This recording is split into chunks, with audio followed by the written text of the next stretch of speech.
తెలంగాణ భవన్లో మాజీ మంత్రి హరీష్ రావు మాట్లాడుతున్నారు. ఇప్పుడు లైవ్ చూద్దాం. వరదల్లో ప్రకృతి వైపరీత్యంలో 1,00,000 ఎకరాల్లో నష్టం జరిగితే వాళ్ళ కన్నీళ్లు తుడిచి ధైర్యం ఇచ్చి ఎకరాకు 25,000 సాయం చేయండి మహాప్రభు అంటే అది చేసింది లేదు. కొత్తగా మీ నిర్వాకం వల్ల మరో 2 లక్షల మంది రైతులకు పంటలు ఎండబెట్టి ఇవాళ వాళ్ళ కన్నీళ్లు తెప్పిస్తున్నారు. ఇదా ప్రభుత్వం వ్యవహరించే తీరు? ఇదా మీ ప్రభుత్వం యొక్క ప్రాధాన్యత? నేను అడగదలుచుకున్నా. ఈరోజు బీఆర్ఎస్ పార్టీ పక్షాన్ని డిమాండ్ చేస్తున్నాం. గతంలో నేటి రెవెన్యూ మంత్రి పొంగిలేటి శ్రీనివాసరెడ్డి గారు చెప్పిన మాటనే నేను చెప్తున్నా. వరదల్లో నష్టపోయిన రైతులకు ఎకరానికి 25,000 రూపాయలు ఇవ్వాలని బీఆర్ఎస్ పార్టీ డిమాండ్ చేస్తుంది. ఇప్పటికి 23 రోజులైనా ఒక్క రైతుకు ఒక్క పైసా కూడా మీరు సాయం చేయలేదు. తక్షణమే రైతులకు ఎకరానికి 25,000 రూపాయలు విడుదల చేయాలని డిమాండ్ చేస్తున్నాం. 2, మీ నిర్వాకం వల్ల, మీ తప్పిదం వల్ల, మీ నిర్లక్ష్యం వల్ల ఈరోజు చాలా పంటలు ఎండిపోయినాయి. అది ప్రకృతి వైపరీత్యం అయితే ఇది కాంగ్రెస్ వైపరీత్యం. ఏదైనా నష్టపోయింది రైతు.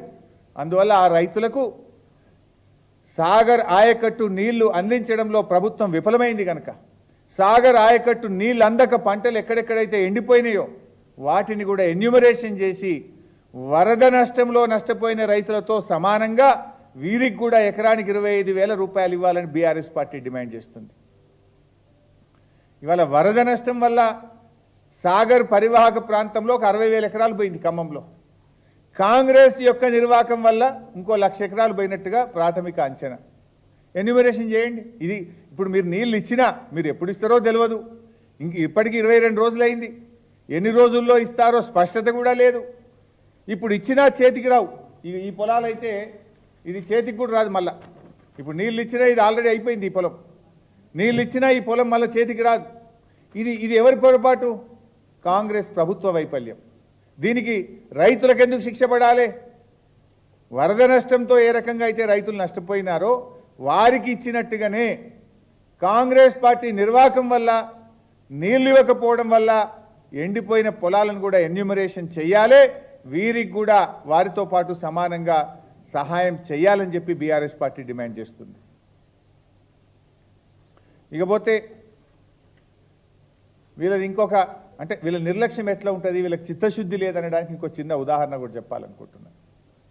మీరందరూ చూశారు, ఆగస్టు 15వ తేదీన ముఖ్యమంత్రి గారు ఖమ్మం జిల్లాకు వెళ్ళి సీతారామ ప్రాజెక్టును ప్రారంభోత్సవం చేసిండు. ఆడ ఇక మంత్రులు, ముఖ్యమంత్రి గారు ఒకరికి మించి ఒకళ్ళు డైలాగులు కొట్టిరు. ఇక సాగర్లో నీళ్లు రాకపోయినా, కృష్ణానదిలో నీళ్లు లేకపోయినా సీతారామ పనులను పూర్తి చేసినాం. 70 రోజుల్లో చేసినాం, 80 రోజుల్లో చేసినాం. ఇక ఇంత గొప్పగా ఎవరు చేయనే లేదు. సాగర్ నీళ్లు రాకపోయినా సీతారామ నీళ్లను వైరా రిజర్వాయర్కు నింపి వైరా దిగువన 1,70,000 ఎకరాలకు నీళ్లు అందిస్తామని జిల్లా మంత్రులు, ముఖ్యమంత్రి గారు పోటీలు పడి చెప్పిండ్రబ్బా. మరి ఇప్పుడు 22 రోజుల నుంచి ఏం చేస్తున్నారు? ఆల్రెడీ స్విచ్లు ఒత్తుతిరి, శాల్వలు కప్పించుకుంటారు, పూలు జల్లించుకుంటారు, సప్పట్లు కొట్టించుకుంటారు. మరి పైన ఇప్పుడు పాలేరు కింద కాలువ దిగిపోయాయి. 22 రోజుల నుంచి సీతారామ మోటార్లు ఆన్ చేసి వైరా దిగువన 1,70,000 ఎకరాలకు నీళ్ళు ఇవ్వచ్చు కదా, ఎందుకు ఇస్తలేరు? అంటే ఎక్కడ పనులు పూర్తి కాకుండానే సీతారామ మోటార్లు ఒత్తి డ్రామాలు చేసిండ్రా?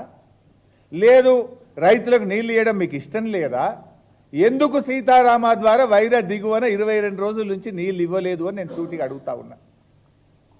మీరే చెప్పింది కదా, సాగర్ నీళ్ళు రాకపోయినా మేము సీతారామ నీళ్ళు ఇస్తాము అన్నారు. ముఖ్యమంత్రి గారే వైరా బహిరంగ సభలో పెద్ద పెద్ద మాటలు చెప్పారు. ఎందుకు ఇవ్వడం లేదని నేను అడుగుతా ఉన్నా. ఏదంటే చాలా బాధ కలుగుతా ఉంది. ఈ పరిస్థితుల్లో ఆ దేవుణ్ణి కూడా ప్రార్థిస్తున్నాం బీఆర్ఎస్ పార్టీ తరఫున. సీతారామచంద్ర స్వామి అందరికీ ఇలవేల్పు. ఎందుకంటే ఈ ముఖ్యమంత్రి గారు ఆ రాముని కూడా మోసం చేశాడు. ఆ సీతారామచంద్ర స్వామి మీద ప్రమాణం చేసి ఆగస్టు 15లోగా రైతులందరికీ రుణమాఫీ చేస్తా, రైతులందరినీ రుణ విముక్తులు చేస్తా అని రాముల వారి మీద ఒట్టుపెట్టి మాట తప్పిండు రేవంత్ రెడ్డి గారు. దేవుడా రామచంద్ర స్వామి, ఈ ముఖ్యమంత్రిని క్షమించు, రైతుల్ని రక్షించు, ఈ కాలువ నీళ్లు ఇంకెప్పుడైతుందో తెలుస్తలేదు, ఏదో తుఫాన్ వచ్చింది 3-4 రోజుల నుంచి వర్షాలు పడతాయి అంటున్నారు. రామచంద్ర స్వామి ఆ ఖమ్మం జిల్లా మీద మంచి వర్షాలు పడి